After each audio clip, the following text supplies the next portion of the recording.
Então, o senhor está gravando essa aula aqui para que tu possas aí ter pelo menos uma revisão, né? Uma breve revisão daquilo que nós já falamos, principalmente da parte de texto, né? Da parte da redação, que eu acho que é alguma preocupação, é uma preocupação assim de todo candidato que vai prestar o Enem. Então, vamos lá, vamos fazer aqui a nossa revisão, tá? Então, olha só, a gente começa aqui com essa parte, então, descrevendo o texto, tá? Que eu começo lembrando ali o número de linhas, não esquece que a tua redação, então, no Enem, ela tem um número mínimo de 8, que a gente não vai fazer uso disso, né?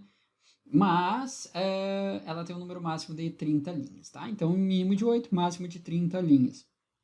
Claro que a gente vai pensar num texto ali de 20 e poucas linhas, né? 24, 25, 26 linhas, algo em torno disso, tá?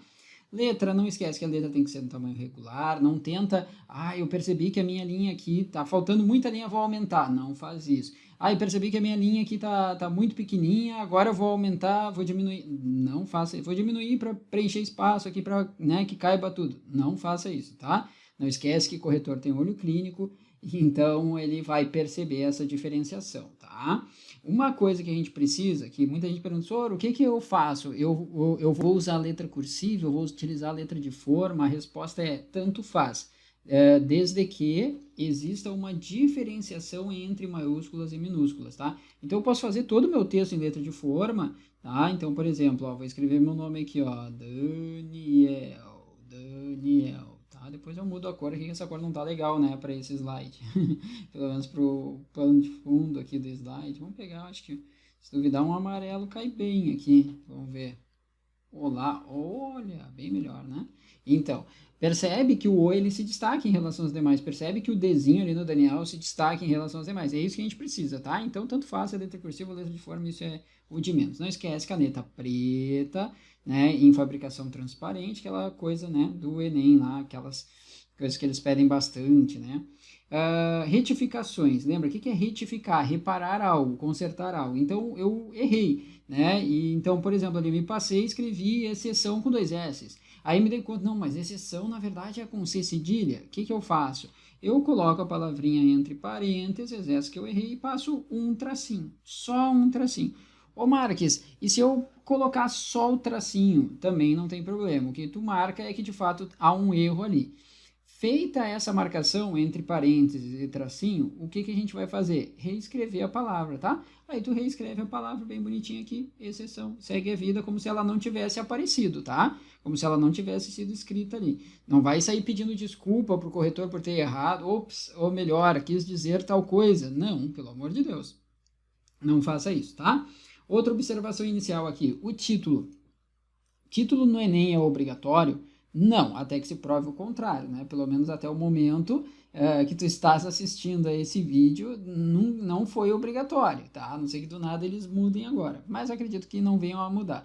Então o título não é obrigatório, mas é bom, é bom. Mas é bom para quem? Depende, para quem gosta do título, né? Ô Dani, como assim? É porque assim, ó, vamos lá. O título no Enem, ele já cai na linha 1, né? Então, ele é bom para o cara que está pensando daqui a pouco em 20 linhas, 21, 22. Não é o cara que está pensando nas 30, porque daqui a pouco pode faltar uma linha, tá entendendo? Então, assim, ó, vê bem no teu rascunho, se o teu rascunho preencheu todas as linhas ou não, se tu vai precisar fazer o uso dela ou não, e aí tu vai decidir se vai fazer o uso do título ou não. Ô Dani, então uma dica é a utilização do título, eu fazer o uso do título ou colocar o título na minha redação depois de ter feito o rascunho ali ainda no rascunho. Exatamente. Aliás, tudo, inclusive o título, se tu fores utilizar, tu vai fazer lá no rascunho, lá no projeto de texto, tá? Uma coisa em relação ao título, que às vezes me perguntam, Dani, quando é que vai letra maiúscula, quando é que vai letra minúscula? Pensa assim, ó, o título é um texto, como qualquer outro texto. Então, é uma frasezinha, como qualquer outra frase. Então, eu vou iniciar a minha frase, beleza, eu vou iniciar com maiúscula, né? Tá? Então, eu vou colocar um negócio bem clichêzão, mas vamos colocar aqui, ó, a natureza. A natureza. Tá? Aí vem a pergunta, Dani, eu utilizo ponto ou não utilizo ponto? Se o meu título for a natureza, pessoal, não vai pontuação. Por quê?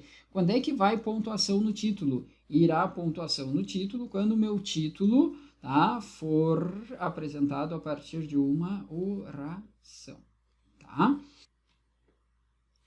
E o que que é uma oração mesmo? Vamos lembrar, a oração é toda frase que possuir um verbo. Então, olha só, se o meu título tiver verbo, eu estou diante de uma oração. Se eu tiver uma oração, eu tenho pontuação. Tudo rimou, viu?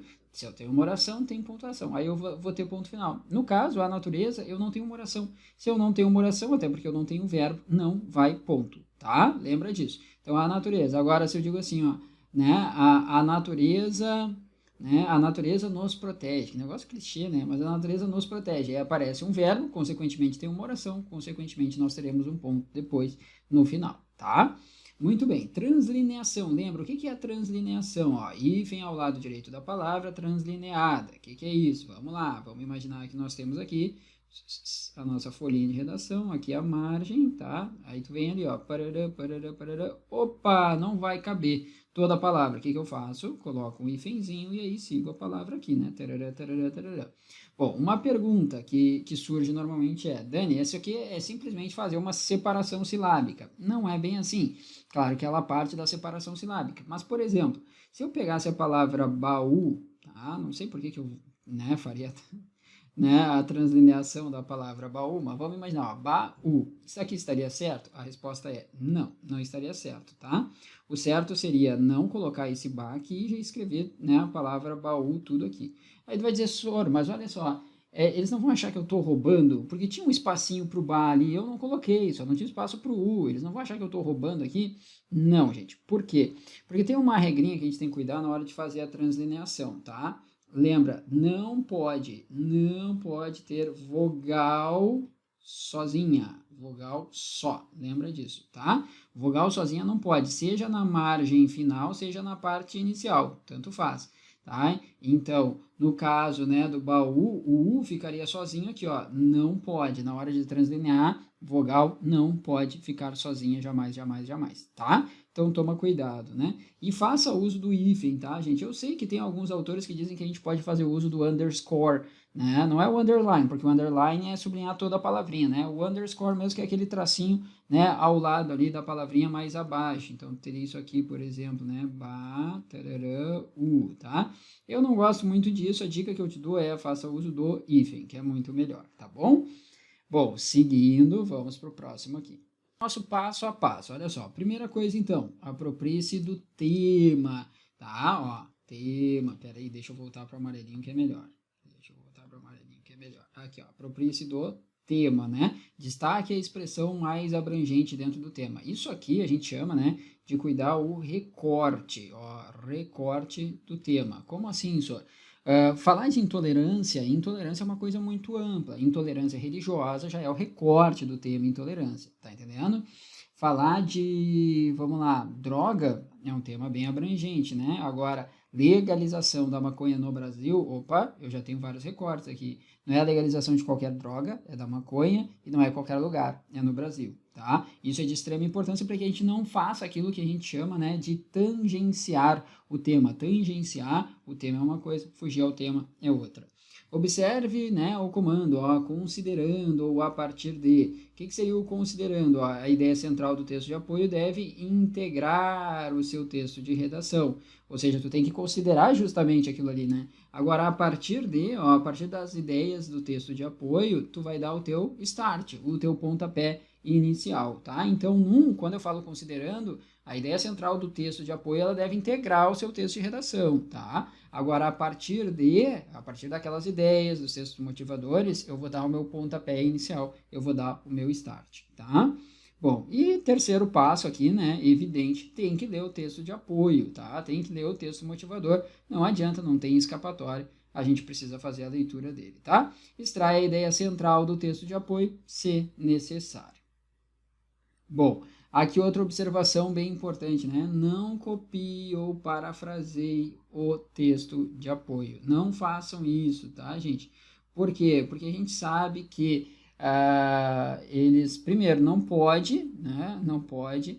E segundo, é descontado, né? É descontado, porque não esquece que a gente precisa de uma coisa muito importante no nosso texto, que é a chamada autoria.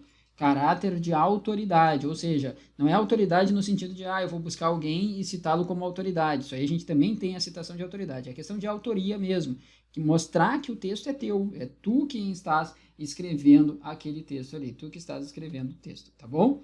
Então, para isso é muito importante o quê? Planejamento, né? Então a gente precisa planejar o texto, o nosso texto, tá? Então, olha só, o assunto, tá? Ou seja, a expressão mais abrangente do tema, e o tema normalmente é a frasezinha que aparece em negrito. Isso aqui é justamente fazer o recorte lá no nosso planejamento, tá? Posicionamento, ou seja, o que que eu penso sobre isso? Tudo bem, ó, que sou eu quem pensa, mas toma cuidado, a gente não vai ficar colocando, principalmente no Enem, a gente não vai ficar colocando essa primeira pessoa,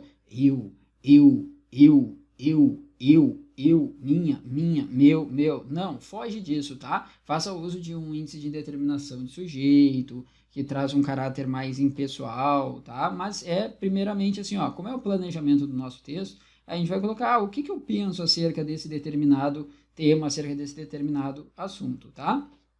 Partindo disso, a gente vai ver qual é o problema. Não esquece que o Enem sempre traz uma problemática, ou seja, é uma temática social, é um problema para mim, para você, para todos nós, para a sociedade de uma maneira geral. Então eu tenho que pensar assim, tá, qual é o problema que ele está me trazendo? É tal problema. Beleza. Então, o que que eu penso acerca desse problema? Olha, eu acho que esse problema ele tem dois vieses, o viés 1 e o viés 2. Beleza, tu pode apresentar isso aqui justamente na tua introdução. E aí, lá nos desenvolvimentos, tu vai desenvolver o viés 1 e o viés 2, tá? Vamos lá, deixa eu passar aqui. Bom, a parte estrutural dela, tá? Lembra, olha só, isso aqui são dicas, né? Tu não precisa seguir necessariamente esse formato, até porque nesse formato do Soro eu estou trabalhando com 24 linhas. Isso aqui tu tem um pouquinho mais, um pouquinho menos, né?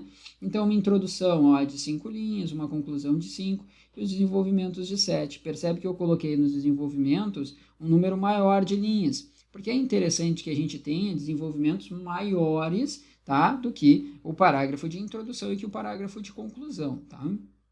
Bom, não esquece que na nossa introdução vai aparecer a figurinha da tese, porque é justamente a partir daquele assunto, do tema, do problema que nós identificamos e a tese que a gente vai estabelecer. É justamente o pensamento que a gente vai estabelecer, a posição que a gente vai estabelecer do porquê que existe aquele problema naquela temática inserida a partir daquele assunto. Bom, no desenvolvimento 1, bom, aí nós temos várias maneiras de se trabalhar com a argumentação aqui. Depende muito daquela que tu te sente mais confortável e, obviamente, né, depende muito da temática. Então, alguns exemplos. Ó, eu posso trazer uma explicação do tema, tá? Então, e um bom exemplo para isso. Eu posso trazer uma outra explicação também da tese e outros argumentos. Eu posso trazer aqui comparações.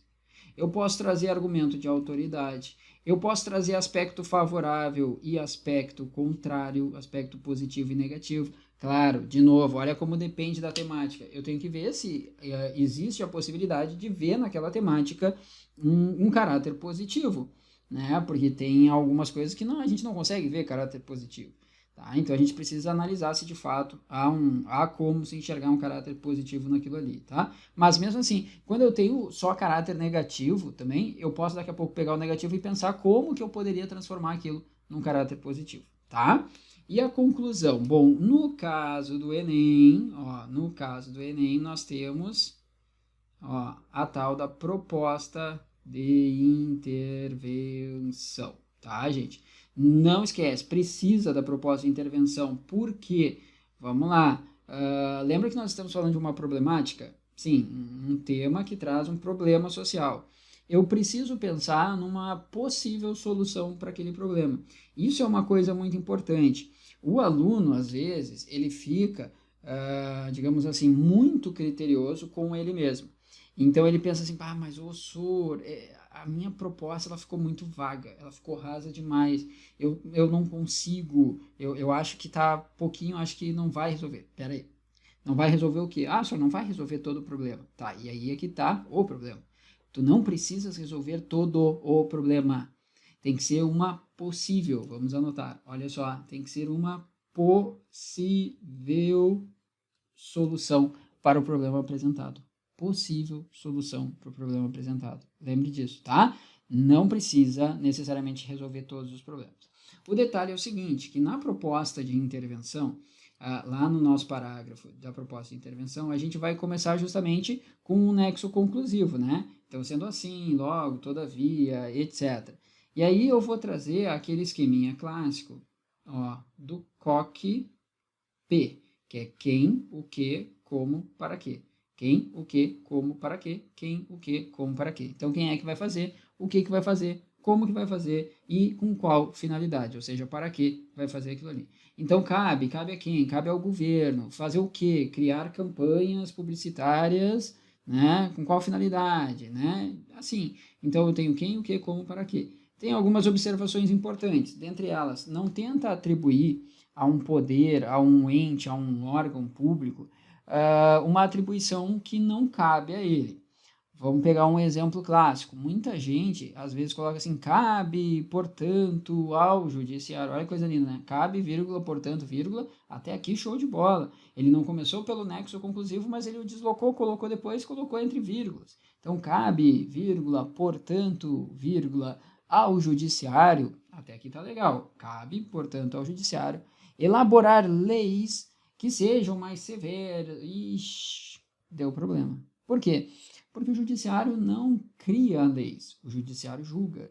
Então, percebe, eu não posso atribuir, né, ao Poder Judiciário justamente essa função, a função de criar lei, porque quem cria leis, dentre os poderes, é o Poder Legislativo e não o Poder Judiciário. Aí vai dizer, ô senhor, pelo menos tipicamente falando, né? Claro, eu sei que de uma maneira típica ele também cumpre outras funções, funções que nós chamamos de atípicas. Mas eles não querem isso, até porque a gente está partindo do, digamos assim, né, daquilo que é mais comum, né? Tu não precisa ser um expert em direito, né, para lembrar disso, né? São noções básicas de Constituição, da nossa Constituição. Lembrar que ao Poder Judiciário cabe o que? Julgar, ao Poder Executivo cabe o que? Administrar, e ao Poder Legislativo cabe justamente legislar, tá? A criação de leis. Então, pelo menos tipicamente falando, né? A gente sabe que eles também exercem outras funções. Não pode atribuir a um poder uma função que não lhe cabe, tá bom? Vamos seguir aqui. E pelas expressões introdutórias, ó, algumas expressões que nos ajudam aqui, tá? Para abrir o nosso textinho. Então a gente vai pegar ali, né? O assunto, que vai ser a palavra-chave, e a gente pode colocar, né? É fundamental a importância da, tarará, né? É de fundamental importância ou é indiscutível que, tarará, é inegável que, olha só, é inegável que a questão do aborto traz divergência de opinião, olha só, né? É de fundamental importância a discussão acerca, né, da legalização de determinadas drogas ilícitas, como, por exemplo, se ele estivesse falando da legalização da maconha. Então, percebe, né, de fundamental importância a discussão sobre determinado assunto. Isso aqui já é um ponto de partida, né? Pode-se afirmar que, em razão de, ou devido a, ou graças a, né? Então, assim a gente vai, tá? Então, são algumas expressões introdutórias. Já nos desenvolvimentos, a ligação entre os parágrafos, né? Comecei ali, trouxe o primeiro parágrafo, a introdução. Como é que eu posso continuar o meu texto?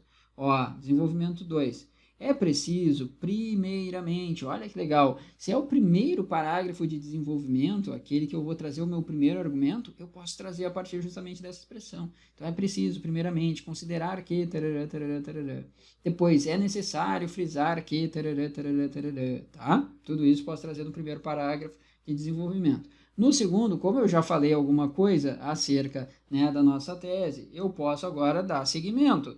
Então, ó, é imprescindível insistir no fato de que outro fator existente, outra preocupação constante, ainda convém lembrar que... Tarará, tarará, tarará.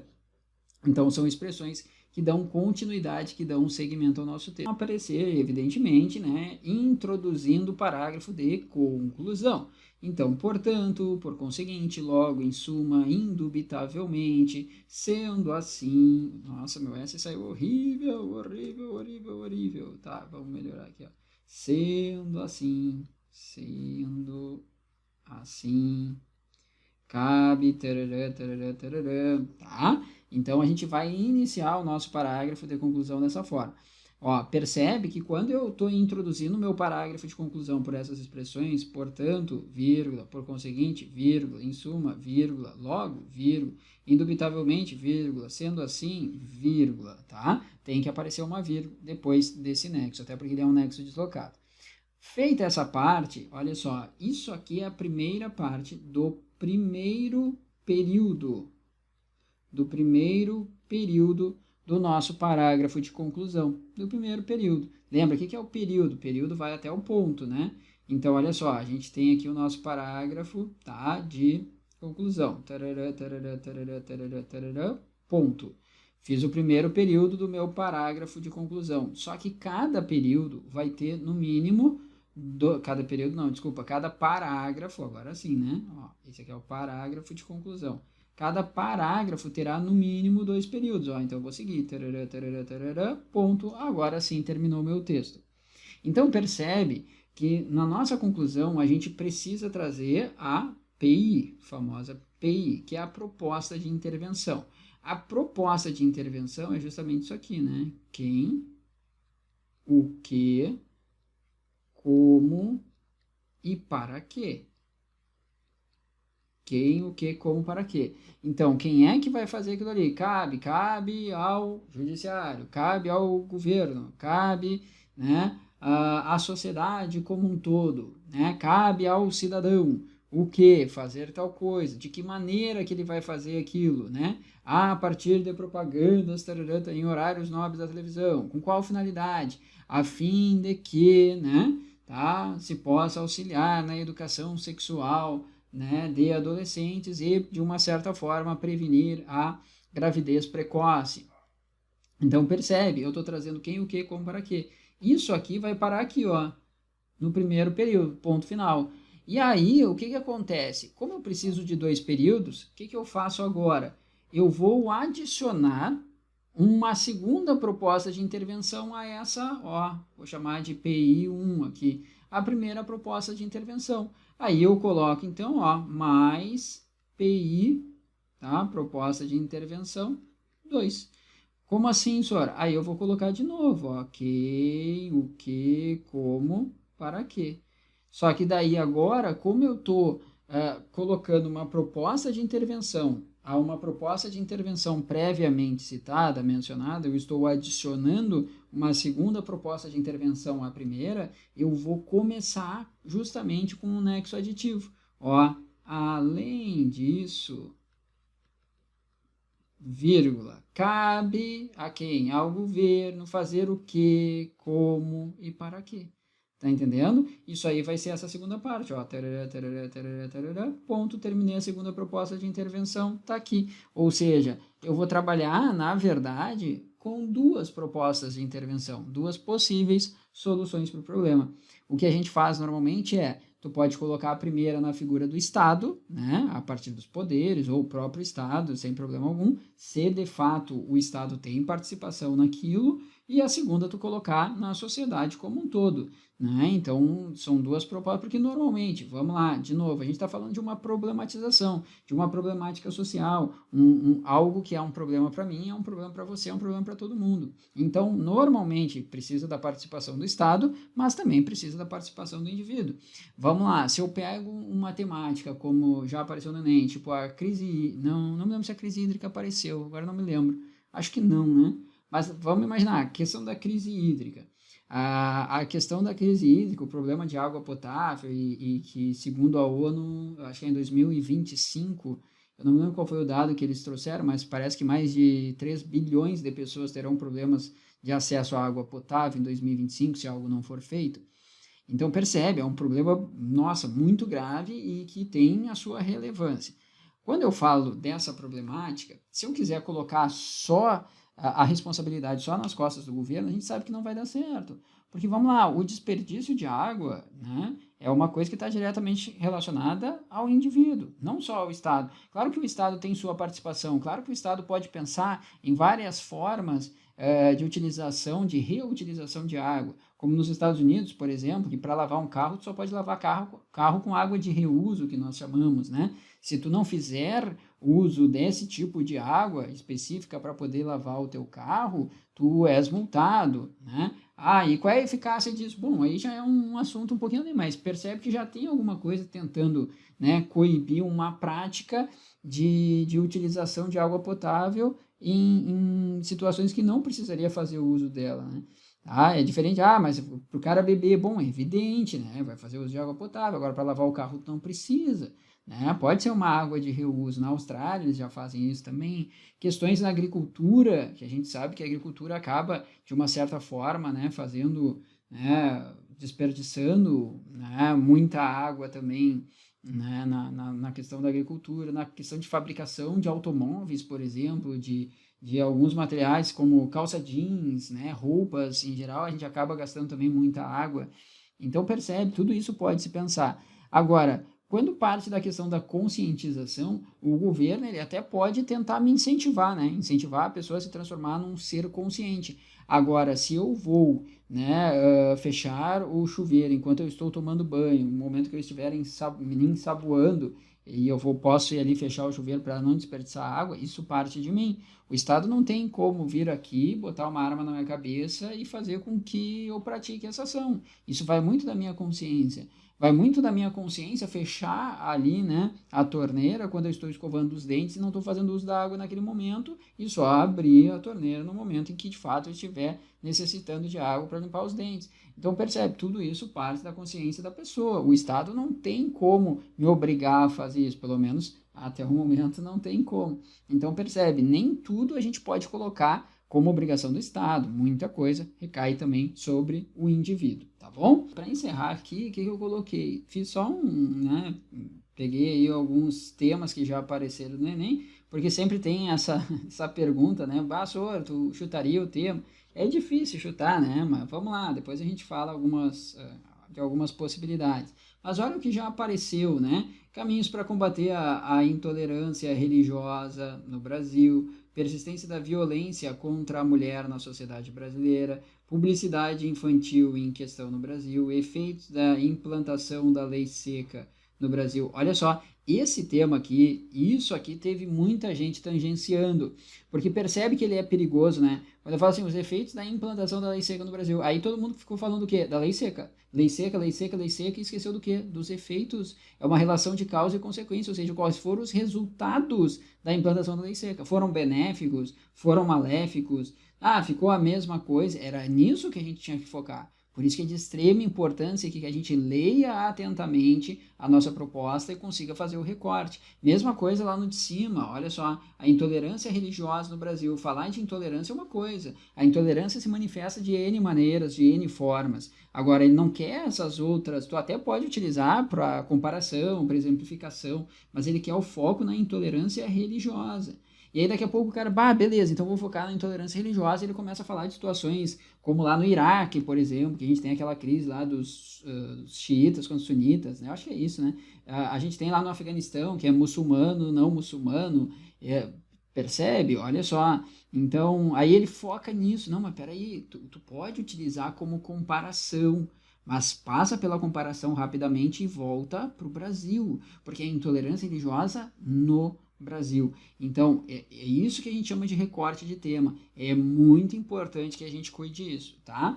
Então, os outros ali, movimento imigratório, viver em rede no século XXI, o trabalho na construção da dignidade humana, né, o indivíduo frente à ética nacional, né, como preservar a floresta amazônica, suspender imediatamente o desmatamento, e assim vai. Bom, em relação a esse ano, tá? Vamos lá, de novo, tudo é chute, né? Eu acho que tem algumas coisas assim. O Mac, em suas postagens lá no Instagram, ele acabou soltando um spoiler que ele dizia assim: ó, spoiler eu não posso dar, mas eu posso trazer uma dicasinha sobre a redação. E aí ele trouxe algo relacionado aos professores nessa época de pandemia, né? Então a capacitação dos professores. Então eu acho que o papel dos professores, a figura dos professores, seja em termos de, né, adaptação, capacitação, etc., eu acho que é de fato um tema interessante que a gente pode pensar.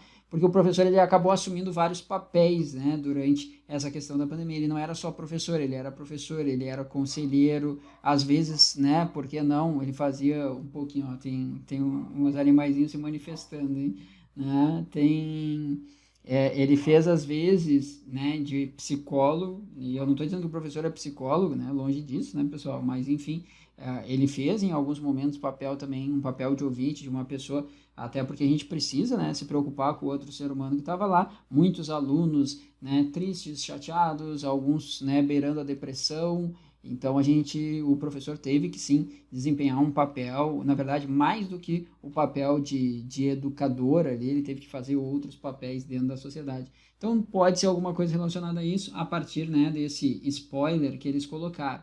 Que mais que pode aparecer? Questão relacionada a queimadas, né? As queimadas que a gente sabe que elas não se iniciaram no ano de 2020, a gente já vem enfrentando esse problema desde 2018, 2019, né? Mas no ano de 2020 elas se intensificaram. A questão, né, do processo, né, migratório sempre é assunto, né, que pode aparecer, questões relacionadas à dignidade humana. Eu acho interessante a gente lembrar também, tá, pessoal? Mas aí é também opinião, tá? Esses tempos, eu estava lendo o texto, estava lembrando que no dia, esqueci o dia certo, tá? Mas em junho ou julho de 2020, o ECA fez 30 anos. Então, nós temos 30 anos do ECA, do Estatuto da Criança e do Adolescente. E aí eu penso assim, ó, pô, eles podem fazer até um link, né, com a questão da pandemia. Senhor, como assim a questão da pandemia, ECA? Porque a gente sabe que uma coisa que aumentou bastante foi a violência doméstica no ano de 2020, né? Violência doméstica. Aumentou bastante, não aumentou? Aumentou. E isso não sou eu que estou falando, né? Tá? Isso aí a gente tem dados, estatísticas que mostram isso. Será que de fato é que ele está sendo eficaz? Será que de fato ele protege a nossa criança e o nosso adolescente, né, contra esse tipo de violência? E então tu pode fazer justamente esse gancho, né? A questão da pandemia fez com que as pessoas ficassem mais em casa. O agressor estando em casa, ele vai cometer justamente, né, mais agressões. E essas agressões podem ser contra a mulher, podem ser contra a criança, enfim, mas pegando a criança e o adolescente de uma maneira mais específica, a gente pode questionar se o ECA é de fato eficaz ou não, né? O que ele deveria mudar, pensar um pouquinho no que é o ECA, de novo, tenho esses pensamentos em função dos 30 anos que nós temos aí do Estatuto da Criança e do Adolescente. Assiste mais de uma vez, tá? Faz essas anotações que com certeza isso aqui vai te ajudar bastante na hora, tá, de desenvolver ali o teu projeto de texto e fazer a tua redação. Não esquece, tá? Essas partes estruturais que o senhor levantou aqui são bem mais importantes do que aqueles aspectos, né, de expressão linguística. Não que a expressão linguística não seja importante, claro, tem que cuidar a concordância, tem que cuidar a regência, tem que cuidar a crase, tem que cuidar tudo isso a gente precisa cuidar, tá? Mas esses aspectos certamente são aspectos aí mais importantes. Tu fazendo isso aqui, com certeza tu tirarás, né, coisa bonita, né, uma nota bem legal, bem bacana e que certamente vai ajudar na tua aprovação, tá bom? Qualquer coisa que precisar, entra em contato com o senhor está à disposição, tá? Uma ótima prova e nos falamos na sequência, tá bom? Tchau, tchau.